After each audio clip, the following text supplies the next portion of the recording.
I'm Dave, and I trusted my wife with all my heart until one little text message turned my whole world upside down. She wanted to send it to her lover, but she sent it to me instead. And then what happened after that? I didn't break things. I acted smart.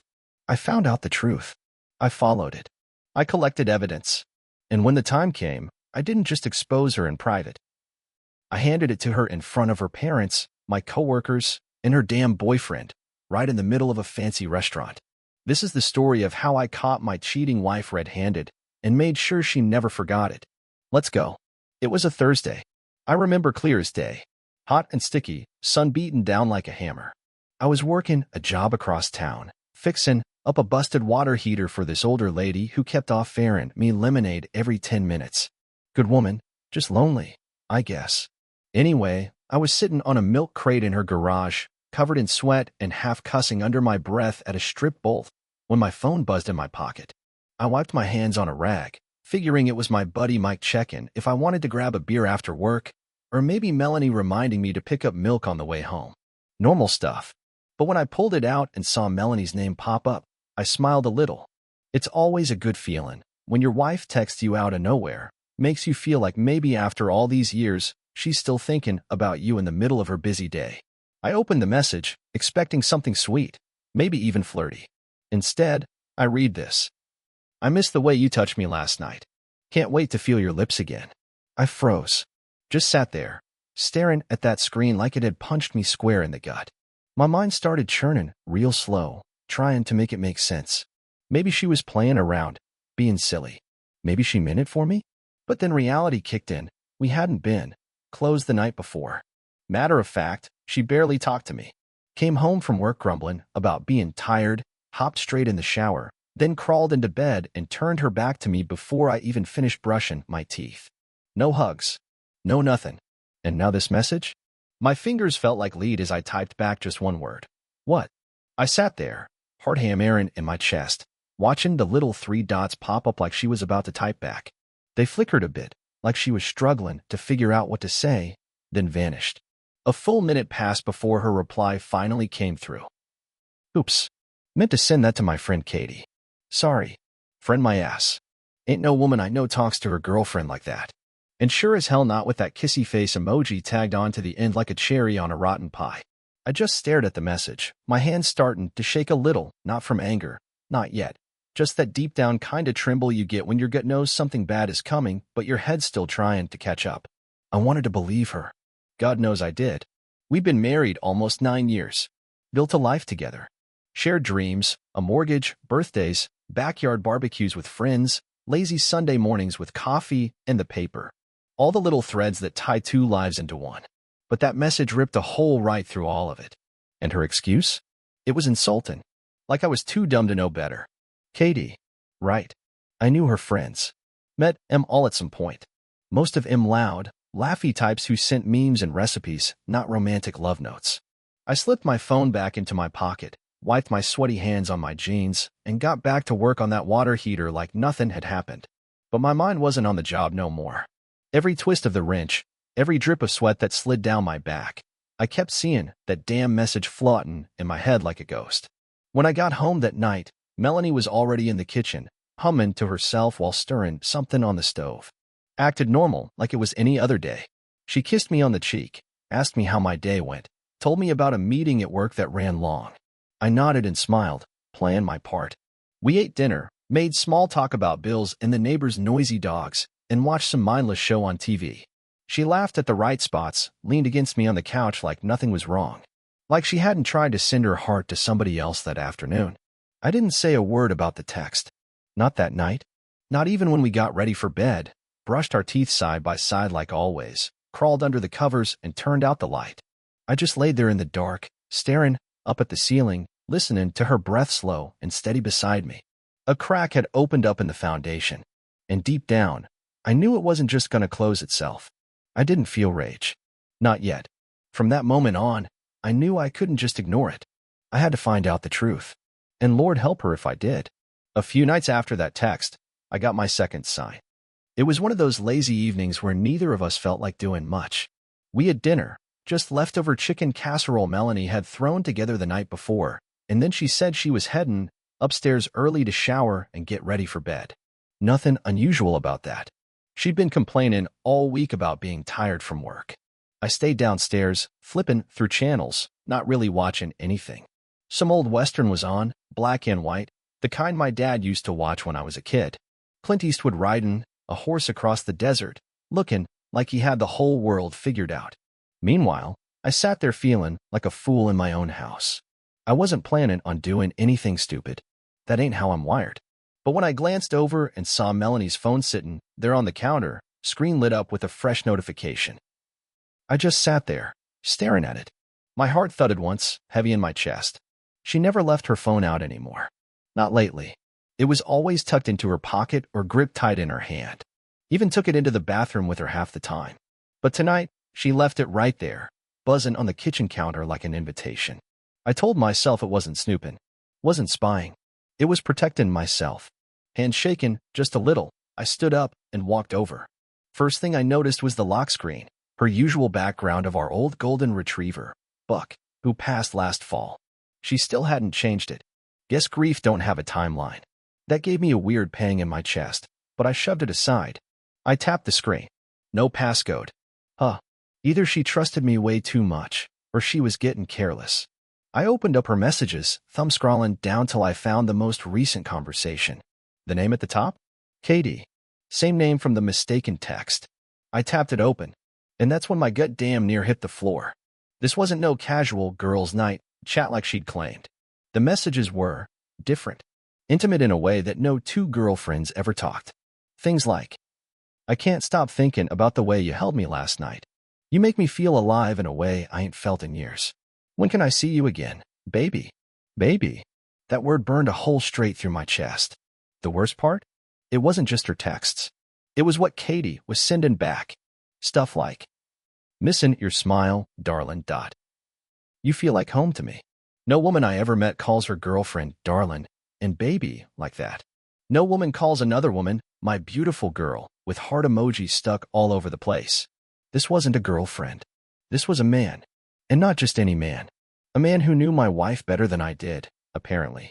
I backed away from the counter like the phone might bite me. My hands were cold, my mouth dry. It felt like the whole room shrank in around me, like the walls were closing in, like I couldn't catch a full breath. I set the phone back down real careful, right where she left it. I didn't want to leave a mark. Didn't want to give her the satisfaction of knowing she'd got the jump on me. I stood there, listening. Upstairs, I heard the shower still running, water pounding against the tile like 1,000 tiny hammers. She was up there, humming some song off the radio, probably washing her hair without a care in the world. While downstairs, I was learning the real truth about the woman I married. I didn't go confront her right then. Nah, I'm not built for drama. I'm a fixer, a builder. I take things apart slow, careful, figure out where the cracks are, where the weak points are hiding. So instead, I leaned back against the fridge, crossing my arms, and just thought about how easy it was for her to lie to me. Thought about how stupid I must have looked these past few months, bragging about my wife at barbecues, telling my buddies how lucky I was. All the while she was talking about me behind my back with her Katie, or whatever his real name was. I tried to think of any guy named Katie I might have met. Nothing came to mind. Just a bunch of half-remembered faces from her work parties and Christmas get-togethers. Names I barely remembered because I trusted her to keep her side of the fence clean. Now, every face blurred together, every handshake, every smile tainted. I heard the shower cut off upstairs. Panic kicked in for half a second. I wiped my palms on my jeans and shoved my face into what I hoped was a normal expression. I grabbed the remote and started clicking channels again like I'd never moved. She came downstairs a few minutes later in her pajamas, hair damp and pulled back, looking just as sweet as ever. "What you watching?" she asked, grabbing a bottle of water out of the fridge. "Just some old Western," I mumbled, keeping my eyes on the TV.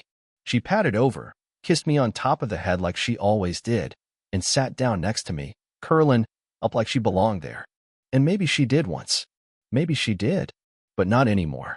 Not after what I saw. From that night on, every look, every word out of her mouth sounded different. I saw lies curled up under her smile like rattlers in tall grass. I knew one thing for sure. The woman I loved wasn't the woman sitting next to me anymore. And sooner or later, I was going to have to do something about it.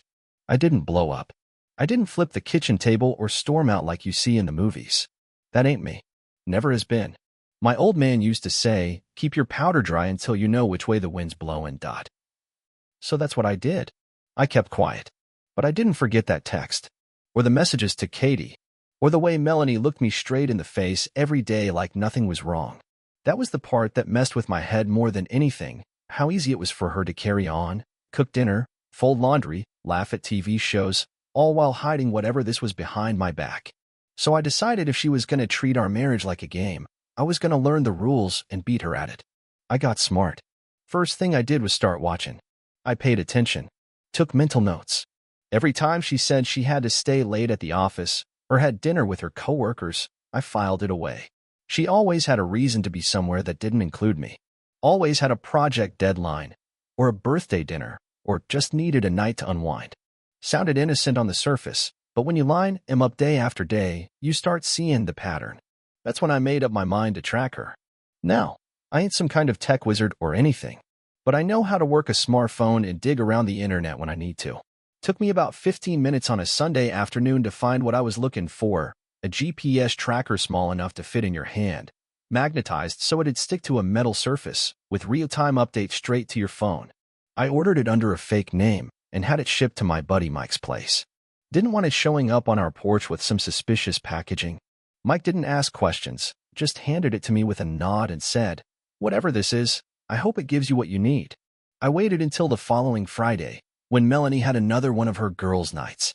She kissed me on the cheek, told me not to wait up, and backed her car out of the driveway like everything was normal. I gave her a 5-minute head start, then went out to the garage, crawled under the back bumper of her Civic, and slapped that tracker in place like I was tightening a bolt on a job site. It took all of 2 seconds. I walked back inside, grabbed a cold one from the fridge, and watched the little blinking dot on my phone as it rolled down Maple Avenue.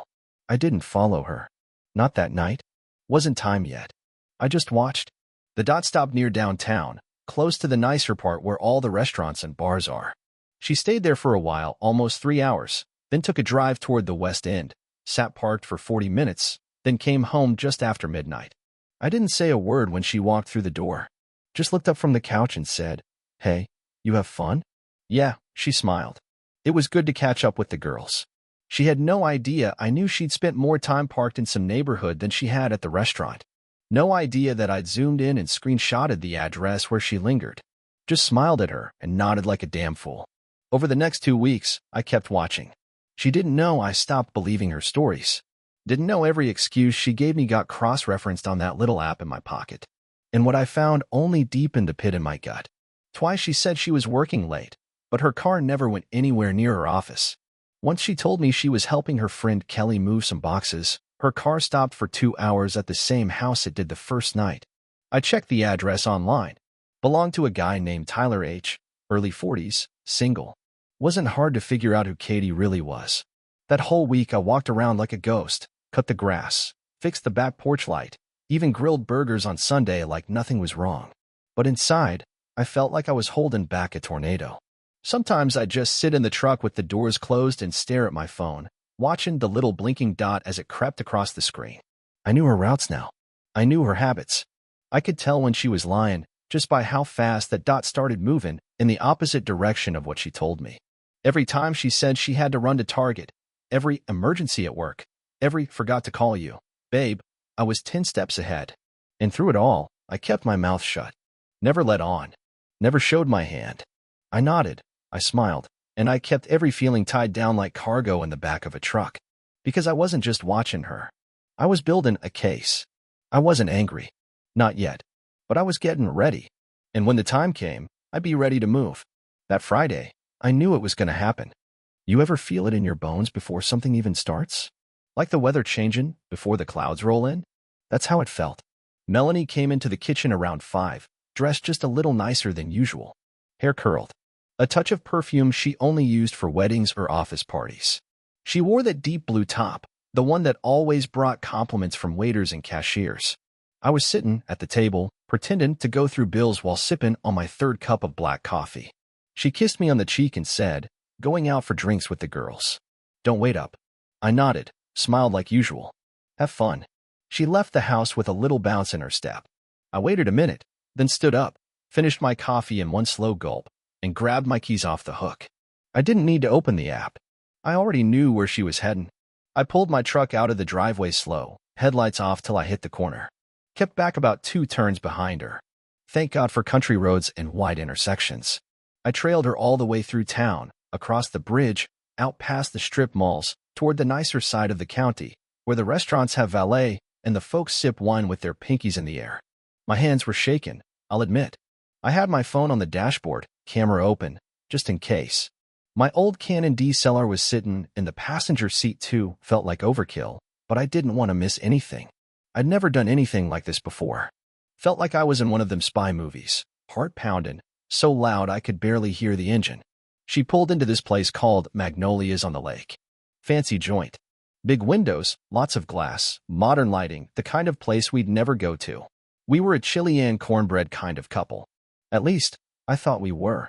I eased into a spot 2 rows back in the parking lot. Shut off my engine. Didn't want to get too close too fast. Watched as she stepped out of the car, smoothed her skirt, checked herself in the side mirror. Then he showed up.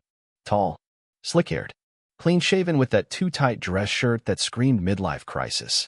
Soon as I saw him, I knew who it was. Tyler. His name came back to me like a slap. I'd seen him once at Melanie's company Christmas party. He was the guy who hovered a little too close, the one who made jokes that had my gut twisting even back then. I remember her saying, "Oh, that's just Tyler.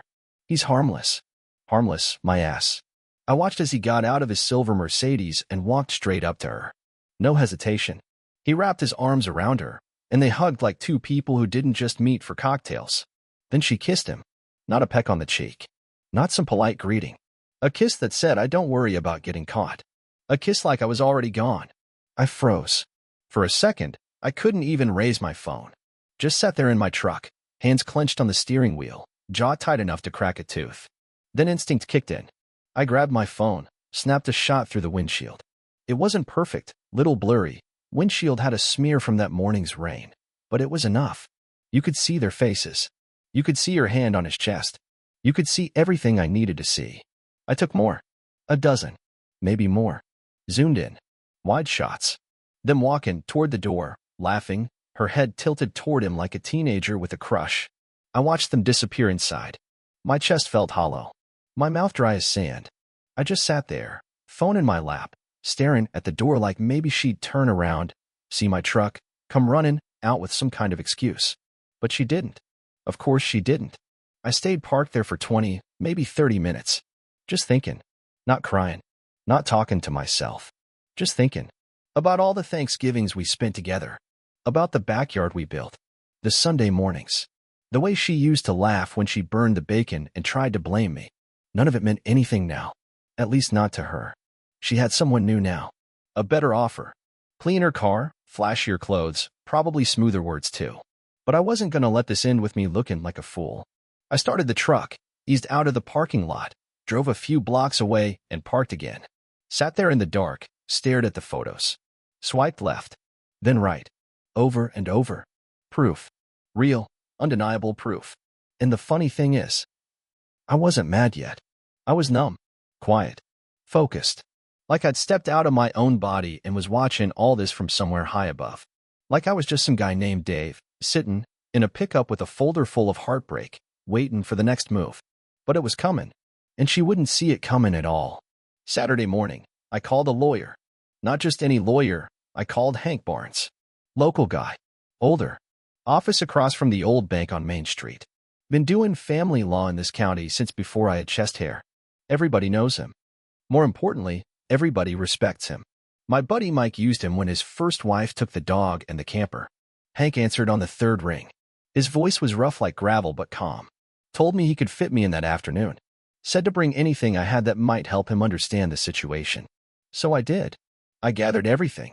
Screenshots of the text messages between Melanie and Katie. Photos from the restaurant parking lot. The GPS records from the app, all logged and time-stamped. I even wrote down the address where her car kept showing up. I printed the photos at the Walgreens kiosk and stuffed them in a manila folder. They looked worse in color. Something about the sharpness made it feel even more real. I slid the folder under my arm, zipped up my old Carhartt, and headed out. Hank's office smelled like pipe tobacco and old books. Wood paneling on the walls, shelves full of thick law books with gold lettering. A small flag in the corner and a framed certificate from the University of Tennessee behind his desk. His secretary offered me coffee. I declined. He motioned for me to sit down and waited till I got settled before saying anything. "So, Dave," he started, folding his hands on the desk. "Tell me what's going on." I didn't sugarcoat it. Just told him straight that I'd caught my wife in what you'd call a full-blown double life. That I had proof. That I didn't want drama or fights or public messes, but I sure as hell wasn't going to sit on my hands and pretend it didn't happen. When I slid the folder across the desk, Hank opened it, took one look at the first photo, and let out a long breath through his nose. Not shocked. Not disturbed. Just tired in the way someone gets when they've seen too many folks do the same damn thing over and over again. He flipped through the pictures slowly. Didn't say much, just the occasional nod.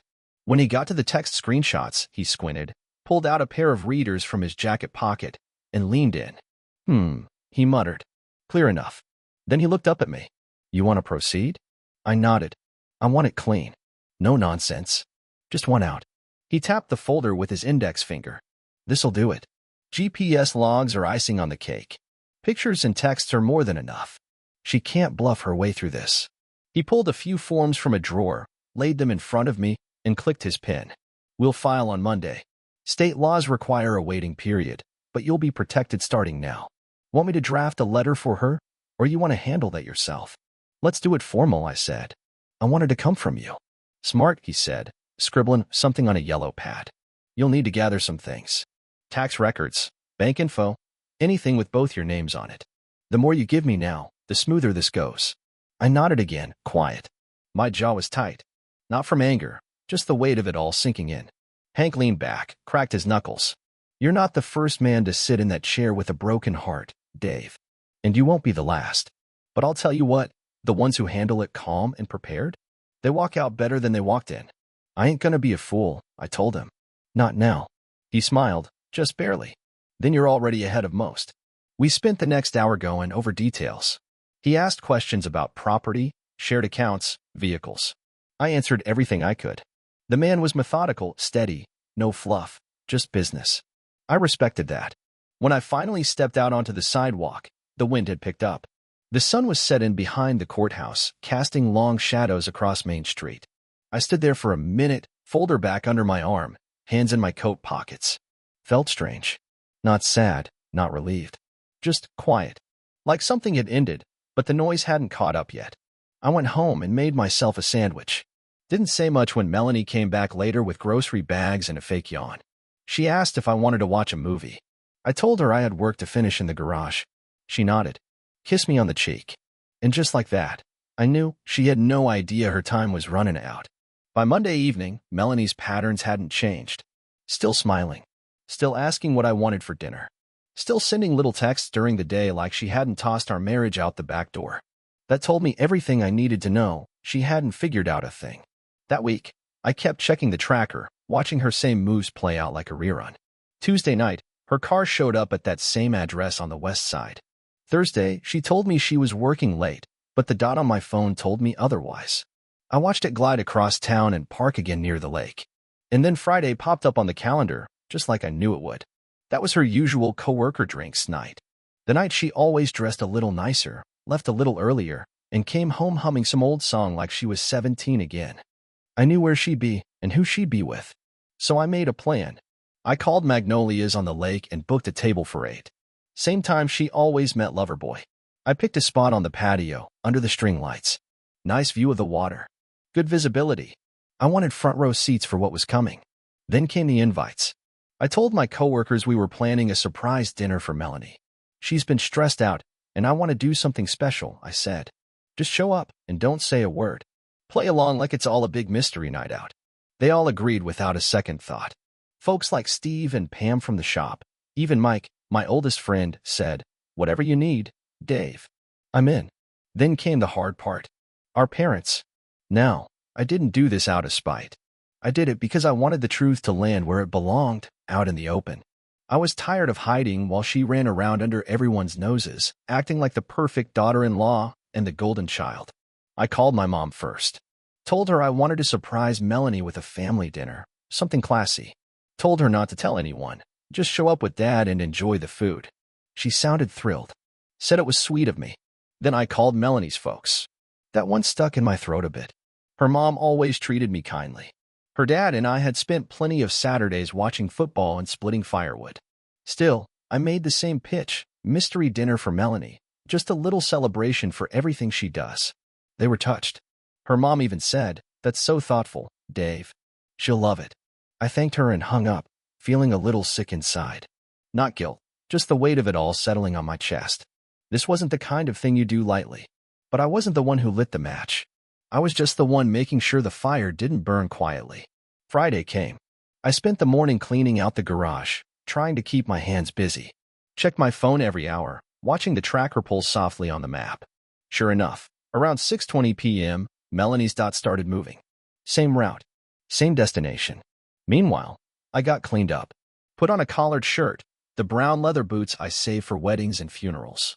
I printed off a clean copy of the pictures and GPS logs, not a whole stack, just enough to make the point clear. Slipped them into a plain white envelope, sealed it. I tucked it into my jacket pocket. Then I grabbed my keys and headed out. As I pulled into the parking lot, I saw familiar cars already there. Mike's pickup, Pam's little SUV, even Melanie's parents' white Buick, parked neat and perfect like always. I took a deep breath, got out, and walked across the gravel, my boots crunching with each step.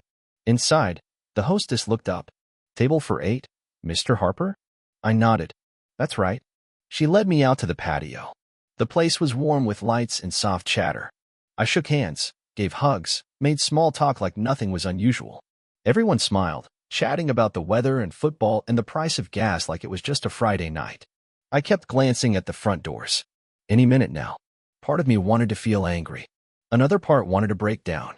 But what I actually felt was focus, like the quiet right before a thunderstorm. Not fear. Not revenge. Just resolution. Everyone was seated. Glasses were filled. The menus hadn't even been opened yet. And I just sat there, waiting for her to walk through that door. I saw them before they saw me. Melanie walked in from the side entrance of the restaurant, arm tucked into his like they were heading into a movie. Her hair was done up just right, that curled style she used to save for special occasions. She was wearing a soft burgundy dress that I hadn't seen before. Guess I hadn't been worth the new wardrobe lately. Tyler, or Katie, as she still had him saved in her phone, was grinning like he owned the whole damn place. Slick hair, expensive-looking jacket, that puffed-up chest posture that said he thought he was the main event. I watched from the shadows near the bar, out of their sight, just far enough to see everything, close enough to feel my pulse pick up. They were led to a corner booth, half hidden by a tall potted plant and some lattice work. Cozy. Private. A little candle flickering between them. They leaned in close, laughing like teenagers at prom. I didn't move right away. I waited. Waited until they ordered. Drinks first. She picked white wine, same as always, and he got something with a twist of orange in it. Looked like a fancy cocktail, not the kind of drink you nurse over a football game. They clinked glasses, her hand resting over his. That's when I stepped out. I gave the signal to the hostess, and she led me and the rest of the group, my coworkers, my parents, her parents, straight toward the main dining area. I could feel the hush ripple through our table as they spotted her across the room. Her mother's smile froze first. My mother reached out and put a hand on my back like she wanted to stop me, but didn't say a word. My father stood tall, face blank but pale. Mike was behind me, jaw tight. Nobody asked questions. They didn't need to. We turned that corner. My boots struck the hardwood floor with every step like slow thunder. Melanie looked up. I'll never forget her face. Wide eyes, lips parted, hands still around her wine glass midair. She looked like a deer caught in the high beams. Tyler blinked and sat up straighter, squinting like he wasn't sure what he was looking at. He opened his mouth like he wanted to say something. Too late. I walked right up to their table. Didn't yell. Didn't raise my voice. I kept it cool, cold, even. Just like I practiced in my head 100 times that week. Happy Friday, sweetheart. Then I reached into my jacket and pulled out the folder. I didn't slam it down. Just laid it there in front of her like it was a dinner menu. She stared at it without touching it, like it might burn her fingers. Tyler looked at it, then back at me. He still hadn't said a word. That made 2 of us. I pulled out the envelope next. Clean white. Her name written on the front in my cleanest print. Everything you need's in there, I said. Filed, notarized, signed by me. I slid the envelope across the table until it touched her wine glass. Silence. Around us, other diners turned and whispered. I saw a couple at the next table go quiet mid-bite. A waiter froze halfway across the room, holding a tray with a cheesecake and 2 forks. The whole restaurant had gone still. She opened her mouth, but nothing came out. Her eyes flicked from me to the folder, then to our family standing behind me. Her mom looked ready to pass out. Her dad looked like he'd aged 10 years and 10 seconds. I wanted everyone here, I said, so there'd be no more lies. She finally found her voice. Dave, wait. I held up a hand. Just a simple gesture. Enough to stop her mid-sentence. You don't get to explain. Not anymore. Tyler shifted in his seat, eyes flicking toward the door like he was planning his exit. I looked him dead in the face. This your man? I asked, nodding toward him. This who you've been sneaking around with behind my back? Neither of them answered. I didn't expect them to. I built a life with you, I told her, and you threw it away for cheap lies and late nights. Her bottom lip started to quiver. Tears welled up, but I wasn't there to mop them. I turned around and walked away. Calm. Quiet. My boots thudding steady across the floor again. I could hear her sobbing behind me, but I didn't look back. I didn't need to. It was done. She burst into tears before I even made it halfway across the room.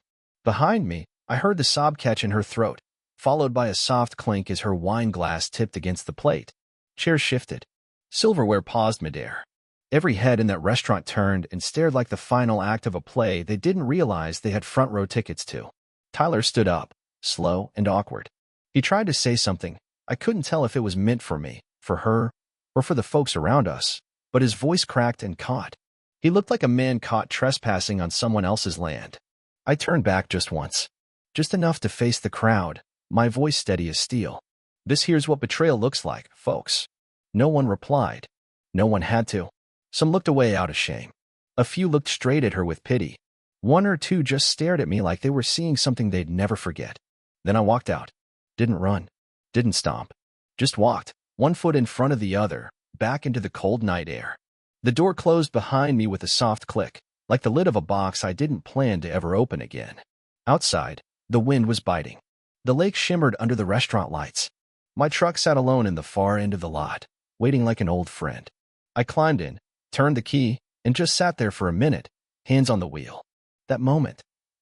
I'll tell you, it felt clean. Not happy, not angry, just clean. Like I'd rinsed months of lies off me and left them back there under those chandeliers and linen napkins. The next few days were quiet. She tried texting once. Some long message that started with, I didn't mean to hurt you, and ended with, can we talk? I didn't reply. Not because I didn't have words, but because there wasn't anything left worth saying. I moved out by the following weekend. Took what was mine, not out of spite, just what I'd brought into the marriage. Tools. Photos. My dad's watch. The flag from his funeral. I left the rest. Let her keep the TV, the dishes, even the wedding album. I didn't want reminders. She stayed in the house. I didn't fight it. I just wanted distance, wanted peace. Rented a little place out by Riverbend. Nothing fancy, single story, good light, quiet neighbors. Got myself a second-hand couch and a coffee maker that actually worked. Hung up a few pictures. One of Buck, my old retriever. One of my folks when they were young. The silence took some getting used to. At first, it was too quiet. No drawers opening. No distant hum of a hairdryer upstairs. No footsteps at night. But after a while, the quiet became its own kind of company. I started walking more. Mornings, mostly, with a thermos of coffee and my old denim jacket zipped up to the neck. Some days I'd walk down by the railroad tracks, just to hear the gravel crunch under my boots and let my thoughts sort themselves out. Signed the final divorce papers a month later. Simple meeting at Hank's office. Just me, Hank, and a neutral third party with a clipboard. No big drama. No shouting. Just a few strokes of a pen, and it was done. Afterward, Hank poured me a cup of black coffee and sat across from me. You okay, Dave? I took a sip, nodded. Better than I've been in a long time. He smiled at that, small, but genuine. That's what matters. I drove home slow that day. No rush. Rolled the windows down even though the air had a bite. Let the cold remind me I was still here, still breathing, still standing. Folks asked about her for a while. At the shop, at church, the gas station. I kept my answers short. It didn't work out, I'd say. She made her choices. I made mine. And that was that. I never saw Tyler again. Never heard her speak his name, either. Maybe it fizzled out after the spotlight hit. Maybe they're still meeting, up in dim corners of fancy restaurants, pretending nobody knows what they did. I wouldn't know. I never looked back. You can lose a lot in a split like that. A house, routines, traditions. But what I didn't lose was myself. I walked out of that place with my dignity, and that counted for more than any shared mortgage or Christmas tree memories. What I learned is this: when someone shows you what you mean to them, believe it. Don't chase what's already been thrown away. I lost a wife, but I gained back my peace, my sense of worth, my name. And in the end, that was worth everything. Share your thoughts in the comments. Do you think public exposure was too much, or did she deserve it? If you liked the story, subscribe to the channel and give us a like.